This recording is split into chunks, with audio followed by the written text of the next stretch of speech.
விஷயத்த எப்போ செய்கிறோங்கிறது முக்கியம் இல்லை, எப்படி செய்கிறோங்கிறதும் முக்கியம் இல்லை, ஏன் செய்கிறோம் அப்படிங்கிறது தான் முக்கியம்.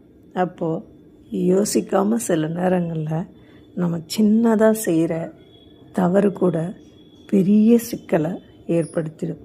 அதனால் கொஞ்சமாச்சு முன்கூட்டியே நெகட்டிவ் அண்ட் பாசிட்டிவ், இதனால் வரக்கூடிய நன்மைகள் எவ்வளோ, தீமைகள் எவ்வளோ, இது எந்த அளவுக்கு நம்மளுக்கு பாதிப்பை ஏற்படுத்தும், இது எந்த அளவுக்கு நமக்கு பாதிப்பை ஏற்படுத்தாது, இதை நம்ம சிந்திச்சுட்டு செயல்பட்டோம்னு வச்சுக்கோங்களேன். இதுதான் முன்னெச்சரிக்கைன்னு சொல்கிறாங்க.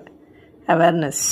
நமக்கு நாமே செல்ஃபாக அவேர்னஸை க்ரியேட் பண்ணிக்கிட்டோம் அப்படின்னா, செல்ஃப் அனாலிசிஸ் இருந்ததுன்னா, நம்மளை சுற்றி இருக்கிறவங்கள யோசித்தோம்னா, தேவையில்லைங்கிறத புரிஞ்சுக்கிட்டோம்னா, எதுக்கு முக்கியத்துவம் தரணும், எதுக்கு முக்கியத்துவம் தரக்கூடாதுங்கிறத முன்கூட்டியே நம்ம சிந்தித்தோம்னா, தேவையில்லாத சிக்கல்கள் நமக்கு நாமே ஏற்படுத்திக்க வேண்டிய அவசியம் இருக்காது, இல்லைங்களா?